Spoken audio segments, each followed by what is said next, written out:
स्वागत है दोस्तों आज के मुख्य समाचार में। आज देश भर से कई अहम और बड़ी खबर आ रही है दोस्तों, बात करेंगे हर खबर पर विस्तार से। राहुल गांधी ने मोदी सरकार पर साधा निशाना, कहा पिछले 4 महीने में 2 करोड़ परिवारों का भविष्य हुआ चौपट। दोस्तों बताएंगे इसके साथ ही राहुल गांधी ने और क्या क्या मोदी सरकार को लेकर कहा। दोस्तों राजस्थान सरकार का बड़ा निर्णय, टीबी और मधुमेह जैसी बीमारियों से संक्रमित मरीजों के लिए उनके गाँव तक पहुंचाई जाएगी 3 माह की दवा।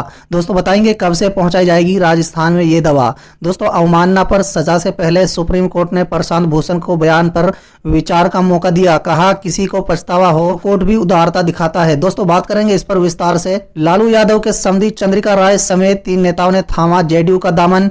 विजेंद्र यादव ने कही बड़ी बात। दोस्तों बताएंगे क्या बात विजेंद्र यादव ने कही है। हमने बारिशों में भी जलते हुए मकान देखे हैं। शिवसेना नेता संजय राउत ने किया ट्वीट। दोस्तों बताएंगे क्या है उनके इस ट्वीट के माने। लगातार दूसरे दिन गिरा सोना। बताएंगे दोस्तों क्या है अब सोने का दाम। इनके खिलाफ घर में ही बगावत तेज। शिंजियांग ने आजादी के लिए दुनिया से मांगी मदद। तुर्की के हाथ लगा बड़ा खजाना। उर्दगान ने कहा बदल जाएगी पूरी तस्वीर। दोस्तों बताएंगे क्या खजाना तुर्की के हाथ लगा है। केंद्रीय मंत्री Gajendra Singh Shekhawat corona positive, tweet कर दी खुद जानकारी। राजस्थान में सरकारी नौकरियों की बहार, 12वीं पास के लिए है अच्छा मौका। दोस्तों बताएंगे किन किन पदों पर राजस्थान में निकली है बम्पर भर्तियां। भारत में लॉन्च हुई कोरोना की एक और दवा। देश के 42 शहरों में होगी फ्री होम डिलीवरी। तो दोस्तों चलिए देख लेते आज की पहली बड़ी खबर। राहुल गांधी ने मोदी सरकार पर साधा निशाना, कहा पिछले 4 महीने में 2 करोड़ परिवारों का भविष्य हो चौपट। जी हां दोस्तों, कांग्रेस के पूर्व अध्यक्ष राहुल गांधी ने बुधवार को नरेंद्र मोदी सरकार पर निशाना साधते हुए कहा है कि सरकार की गलत नीतियों की वजह से पिछले 4 महीने में 2 करोड़ से ज्यादा लोगों की नौकरी गई, जिसके कारण उन परिवारों के समक्ष गंभीर संकट पैदा हो गया है। दोस्तों गांधी ने कहा है कि पिछले 4 महीने में करीब 2 करोड़ लोगों ने नौकरियां गंवा दी हैं। 2 करोड़ परिवारों का भविष्य अंधकार में है। फेसबुक पर झूठी खबर और नफरत फैलाने से बेरोजगारी और अर्थव्यवस्था को समर्थन का सत्य देश से नहीं छुप सकता। चलिए अगली खबर। राजस्थान सरकार का बड़ा निर्णय, टीबी और मधुमेह जैसी बीमारियों से संक्रमित मरीजों के लिए उनके गांव तक पहुंचाई जाएगी 3 माह की दवा। जी हां दोस्तों, चिकित्सा और स्वास्थ्य मंत्री डॉक्टर रघु शर्मा ने बताया कि प्रदेश भर में हृदय रोगी, मधुमेह और टीबी जैसी नॉन कम्युनिकेबल बीमारियों से पीड़ित मरीजों को 3 माह की दवाएं मोबाइल वैन के जरिए उनके गांव तक फ्री में उपलब्ध कराई जाएगी। चलिए अगली खबर। अवमानना पर सजा से पहले सुप्रीम कोर्ट ने प्रशांत भूषण के बयान पर विचार का मौका दिया, कहा किसी को पछतावा हो तो कोर्ट भी उदारता दिखाता है। दोस्तों बता दें अवमानना मामले में प्रशांत भूषण की सजा तय करने से पहले सुप्रीम कोर्ट ने उन्हें कोर्ट में दिए बयान पर दोबारा विचार का मौका दिया है। अपने 2 विवादित ट्वीटों को लेकर अवमानना के दोषी ठहराए गए प्रशांत भूषण कोर्ट में माफी मांगने से इनकार कर रहे हैं। दोस्तों बता दें कि प्रशांत भूषण ने अपने दोनों ट्वीटों को बतौर नागरिक अपने दायित्व का हिस्सा बताया, लेकिन कोर्ट ने उन्हें विचार के लिए 2 दिन देते हुए कहा है कि अवमानना करने वाले को अगर पछतावा हो तो कोर्ट भी उदारता दिखा सकता है। चलिए अगली खबर। लालू यादव के समधी चंद्रिका राय समेत 3 नेताओं ने थामा जेडीयू का दामन। विजेंद्र यादव ने कही बड़ी बात। दोस्तों बता दें बिहार विधानसभा चुनाव से पहले सूबे की राजनीतिक पार्टियों में दल बदल जोरों पर है। इसी क्रम में गुरुवार को आरजेडी चीफ लालू प्रसाद यादव के समधी और आरजेडी नेता चंद्रिका राय और 2 एमएलए फराज फातमी और जावर्धन यादव जेडीयू में शामिल हो गए। जेडीयू प्रदेश अध्यक्ष विजेंद्र यादव ने तीनों को पार्टी में सदस्यता प्रदान की। विधानसभा चुनाव से ठीक पहले इन नेताओं का जेडीयू में शामिल होने से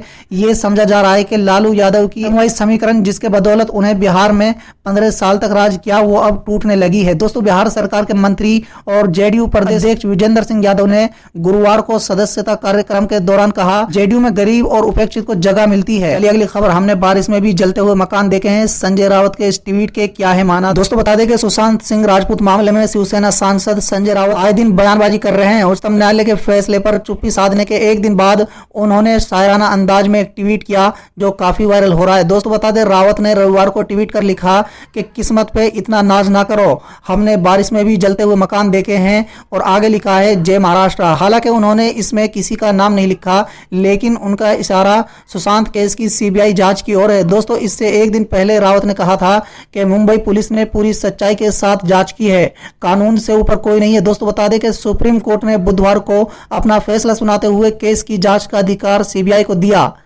लंबे समय से सुशांत का परिवार और उनके फैंस सीबीआई जांच की मांग कर रहे थे।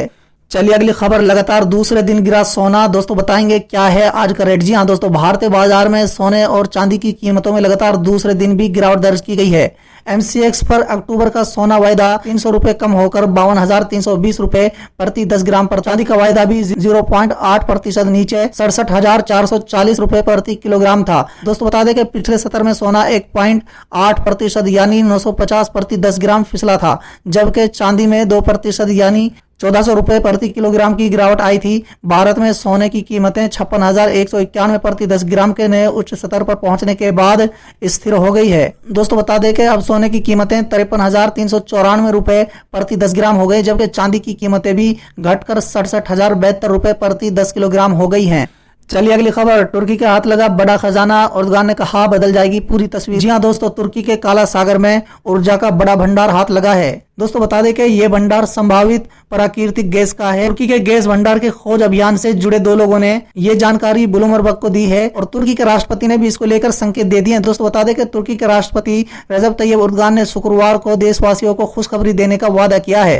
तुर्की के राष्ट्रपति ने कहा है कि इस खुशखबरी से देश में एक नए युग की शुरुआत होगी। चलिए अगली खबर, केंद्रीय मंत्री Gajendra Shekhawat corona positive, tweet कर दी जानकारी। जी हाँ दोस्तों, केंद्रीय मंत्री गजेंद्र शेखावत कोरोना पॉजिटिव हुए हैं। उन्होंने खुद इसके बारे में ट्वीट कर जानकारी दी है। दोस्तों अपने ट्वीट संदेश में उन्होंने कहा है कि स्वास्थ्य के कुछ लक्षण देखने पर मैंने कोरोना टेस्ट करवाया और मेरी रिपोर्ट पॉजिटिव आई है। डॉक्टर की सलाह पर अस्पताल में भर्ती हो रहा हूं।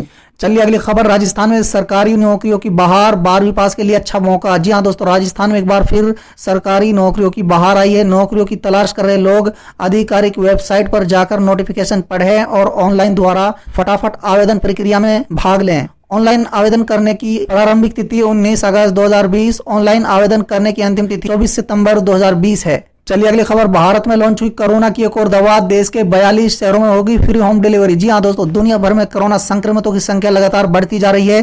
भारत में बीते 24 घंटे में कोरोना के 69,000 से ज्यादा नए मामले सामने आए, जबकि 977 मरीजों की मौत भी हो गई है।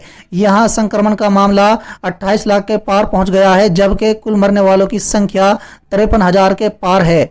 इस बीमारी के खत्म करने के लिए वैक्सीन बनाने का काम जारी है, लेकिन जब तक ये नहीं आ जाती तब तक दवाओं को ही कारगर बताया जा रहा है। दोस्तों देश में कोरोना के इलाज के लिए कई तरह की दवाओं के इस्तेमाल की मंजूरी मिली हुई है। अब देश की जानी मानी pharma company doctor Reddy laboratories ने भी कोरोना की एक दवाई लॉन्च की है। उसने इस दवा को 200 mg टेबलेट के रूप में लॉन्च किया है। दोस्तों दरअसल कोरोना के इलाज में कारगर मानी जा रही दवाई फेविपिराविर के अलग अलग कंपनियां अलग अलग नामों से लॉन्च कर रही हैं। डॉक्टर रेड्डी लेबोरेटरीज ने इसके जेनेरिक वर्जन को पेश किया है, जिसका नाम अविगन रखा है। दोस्तों बता दें कि ड्रग कंट्रोल ऑफ इंडिया से इस दवाई के इस्तेमाल की मंजूरी मिल चुकी है।